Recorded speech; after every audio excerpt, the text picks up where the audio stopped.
Hello everybody, welcome to Chocolate TV. My name is Anders Nilsson and this is the best chocolate show on the internet. Sorry about that, just making some sort of parody of some other guy. No, I'm not. Hi everybody, my name is Anders and this is Chocolate Tasting with Anders. And this is episode 29, the first in English and probably the last one in English too. I'm continuing last week's start off with national fights, manufacturer or countries from where the beans come.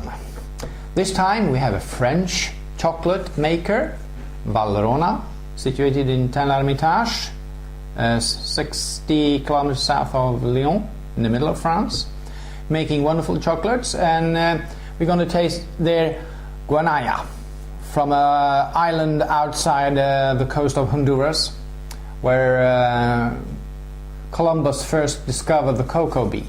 He didn't discover it first. The Western world first found out there was something like cocoa beans. This is a 70% cocoa content, and we're going to try it against Amano artisan chocolate from the United States. This is called Coyagua. It's a Venezuelan chocolate from the coastal regions of Venezuela, so it's not that far away from the island outside of Honduras. This is a mix of Criollo, Forasteros and Trinitario cocoa beans, and this is something they call the Coyagua cocoa beans. I guess is some sort of Criollo variety. Chocolate tasting, it's not that difficult. It's like wine tasting, only that with wine tasting you spit, and with chocolate tasting you don't spit. It causes terrible brown stains everywhere. So first off, you always try to look at the color, just as in the wine. Open the package, take off a little bit, check out the color on the chocolate, and as we can see, this is a dark, earthy brown color. I'm not sure the camera picks that up, but a dark, earthy brown, earth tone brown color. Smooth. The break seems very smooth in the crystal character of the chocolate, so supposedly it's a good chocolate. And then when you check the color, you do the sniffy sniff. You check the smell. Usually only one of the nostrils work at the time, because your brain is not functional wired enough to take both sensoric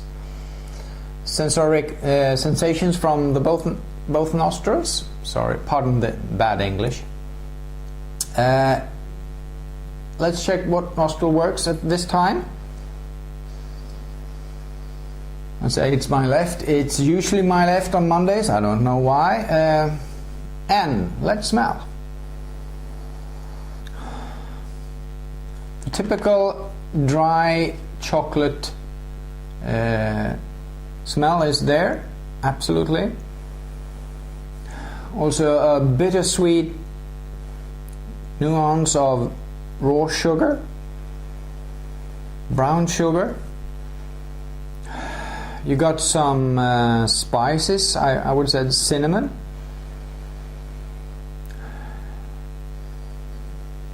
And definitely some white flowers.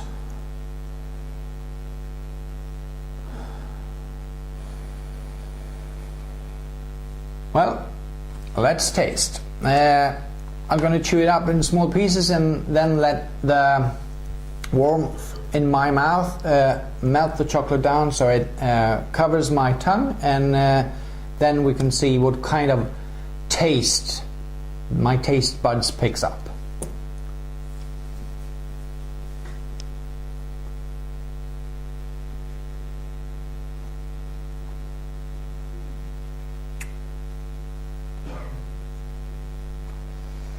The initial taste is very sweet, but not in a sugary way, more like in a red fruity way.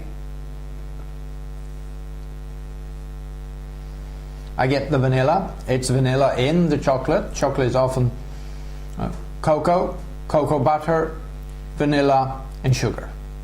That's the main ingredients really in real good chocolate.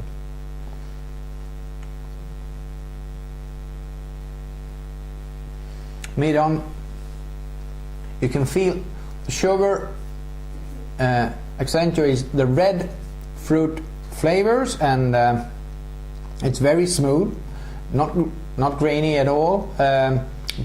Totally covers your tongue and even your inner cheeks. It's a sort of a creaminess.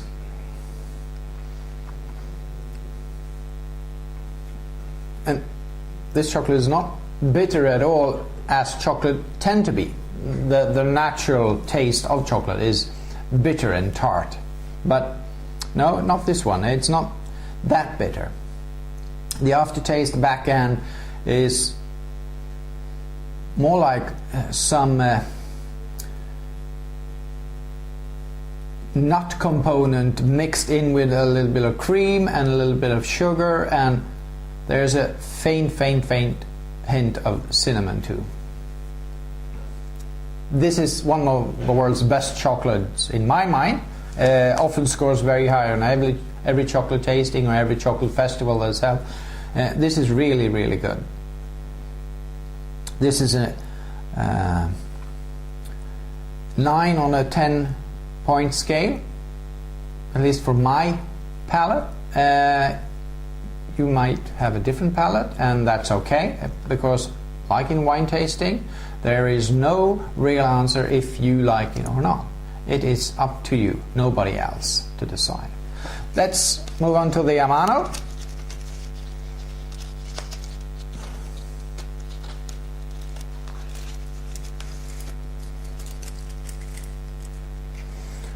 And Amano Chocolate Factory is in Orem, Utah. And they have actually the last couple of years won golden awards in big chocolate festivals in Europe. So these guys, I think it's a couple of guys, are doing extremely good chocolate, extremely good, and they handpick cocoa beans and make good chocolate of it.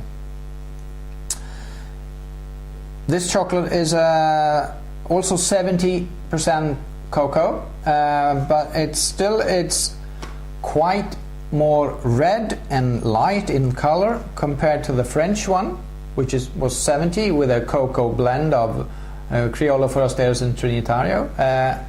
I think this is only Criollo because it's more reddish. Criollo bean tend to be create more reddish chocolate. I don't know if you can see the difference in tone. The break, very good structure. The crystals are neat, a clean break. A nice piece of chocolate, reddish, red-brown chocolate. If you look at it, let's smell it.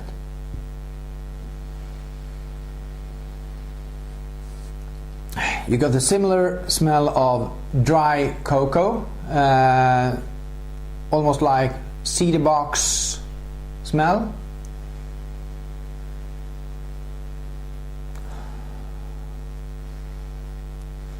Still, left nostril working.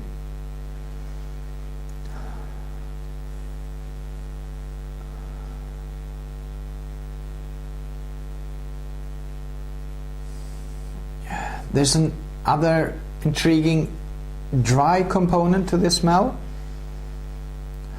I don't know if it's the vanilla or if it's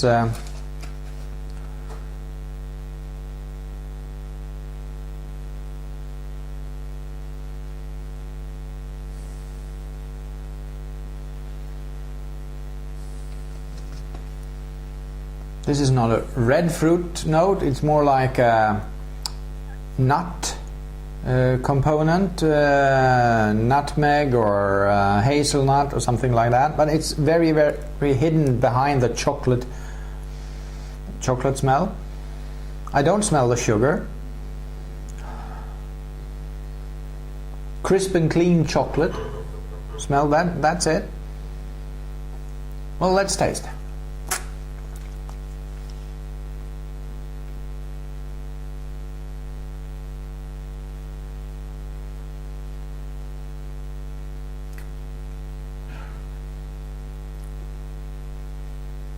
A much more acid approach to the first initial taste.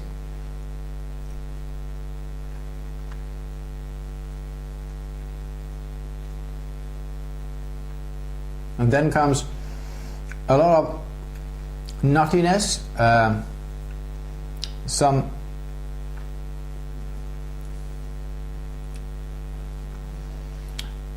spice like nutmeg or cumin.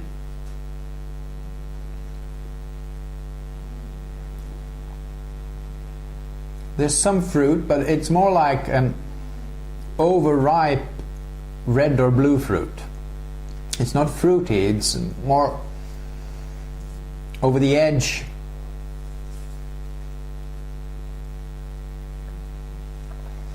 Mid on, it's very smooth, just like the French chocolate. Mid on, it's a slight ting of a tartness. It doesn't bother me, it's really good nuances all the way.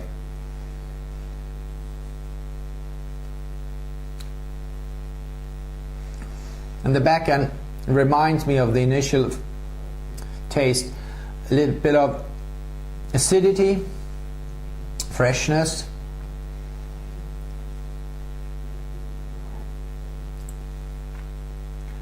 and maybe a little hint of creaminess just on the inside of your cheeks at the end there.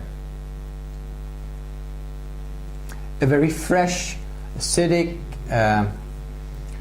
clear-cut chocolate, very good, very good. But being a Francophile concerning chocolate, anyways, I'll say I can't give this a 9. I'll give this an 8. Very good, but well, what can I say? The French beat the Americans this time at this chocolate tasting.